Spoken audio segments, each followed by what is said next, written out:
হরে কৃষ্ণ। আপনাদের সাথে আজকে শেয়ার করব ঘুগনি কীভাবে রান্না করতে হয়। তার জন্য দেখুন কড়াতে আমি তেল বসিয়ে দিয়েছি, শুকনো লঙ্কা দিয়ে দিলাম, ফোড়নে গোটা জিরে দিয়ে দিলাম। জিরাটা একটু ভাজা ভাজা হচ্ছে, এখন দিয়ে দিলাম একটু হিং। এবার হিংটা জিরেটা ভালোভাবে একটু ভেজে নিচ্ছি।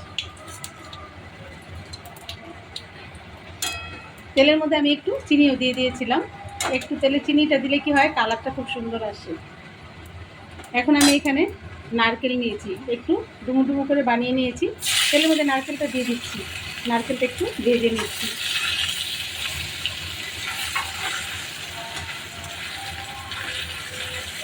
ভালোভাবে লাল লাল করে নারকেলটাকে ভেজে নিচ্ছি।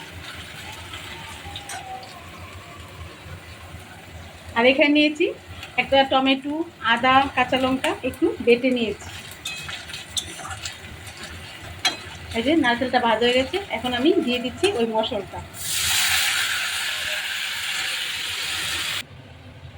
এই দেখুন, এখানে আমি মটরটাকে একটু নুন হলুদ দিয়ে প্রথম ভিজিয়ে রেখেছিলাম 5-6 ঘন্টা, একদম সুন্দর করে সিদ্ধ করে নিয়েছি। আর যখন আমি প্রেসার সিটি দিয়েছি তখন এর মধ্যে একটু লবণ, একটু হলুদ দিয়ে দিয়েছি, আর একটা বড় সাইজের একটা আলু দিয়ে দিয়েছি। দিয়ে সুন্দর করে একদম রেডি করে নিয়েছি ঘুগনিটাকে। এখন আমি এই যে মশলাটা টমেটো, আদা, জিরে, লঙ্কা দিয়েছি। এখন আমি এখানে স্বাদ মতো হলুদ গুঁড়ো দিয়ে দিচ্ছি, পরিমাণ মতো হলুদ গুঁড়োটা পরিমাণ মতো।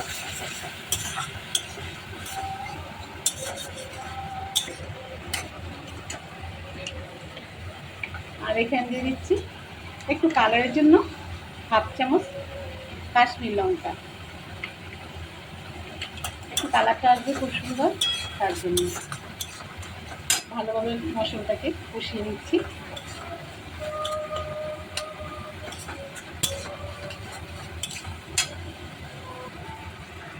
দিয়ে দিচ্ছি অল্প একটু ঝাল লঙ্কা, যেহেতু এটা ঘুগনি একটু ঝাল মিষ্টি হলে বেশি ভালো লাগে, তার জন্য অল্প একটু দিয়ে দিচ্ছি।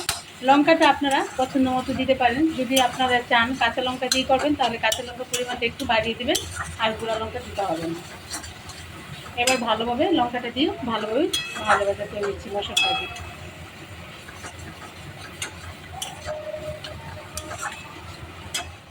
এই যে এখানে দিয়ে দিচ্ছি হাফ চামচ জিরের গুঁড়ো, আর এখানে দিলাম হাফ চামচ ধনে গুঁড়ো। এবার ভালোভাবে মশলাটাকে কষিয়ে নিচ্ছি। এই মশলাটা যত সুন্দর কষানো হবে ঘুগনিটা ততই টেস্ট হবে।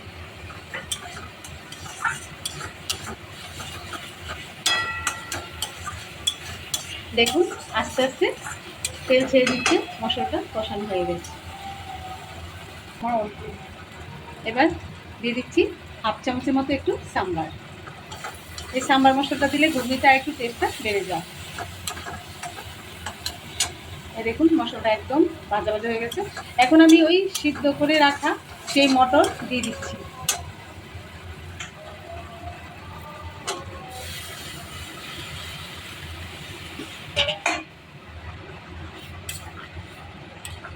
ভালোভাবে মিশিয়ে নিচ্ছি।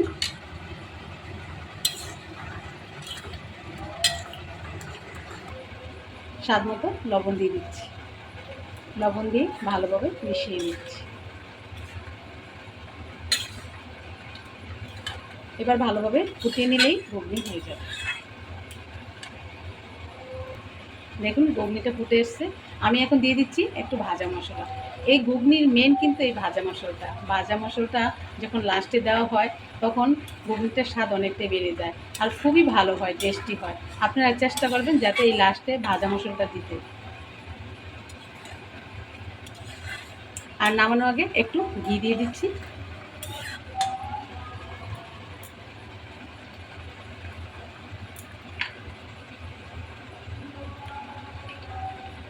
এই যে হাফ চামচের মতো ঘি দিয়ে দিলাম। এবার ভালোভাবে মিশিয়ে নিলেই হয়ে যাবে।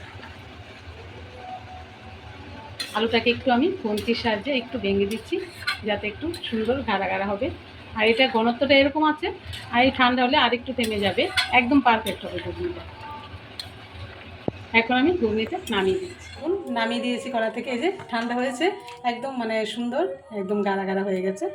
এখন আমি ভগবানের জন্য একটা প্লেটে বেড়ে নিচ্ছি। এই যে একটা প্লেট নিয়ে নিয়েছি, এর মধ্যে দিয়ে দিচ্ছি ঘুগনিটা।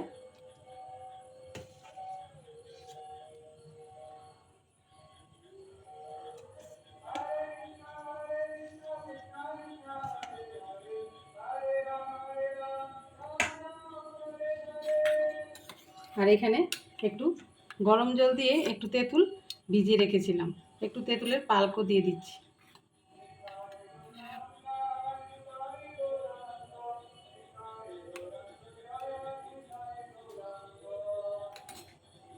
এখানে দিয়ে দিচ্ছি ধনেপাতা কুচি, দিয়ে দিচ্ছি লঙ্কা কুচি, আর এখানে দিয়েছি একটু উপরে বিট লবণ, একটু উপরে ছড়িয়ে দিচ্ছি বিট লবণটা। আর এখানে একটা গন্ধরাজ লেবু দিয়ে দিলাম, আর এখানে একটু নারকেল। দেখুন রেডি হয়ে গেল ঘুগনি প্লেট সাজানো। এখন আমি আমার গৌনিদাকে তুলসী পাতা দিয়ে ভোগ লাগিয়ে দেব। তাহলে আজকের ভিডিও এখানে শেষ। সবাই ভালো থাকবেন, সুস্থ থাকবেন, আবার দেখা হচ্ছে পরের ভিডিওতে। হরে কৃষ্ণ।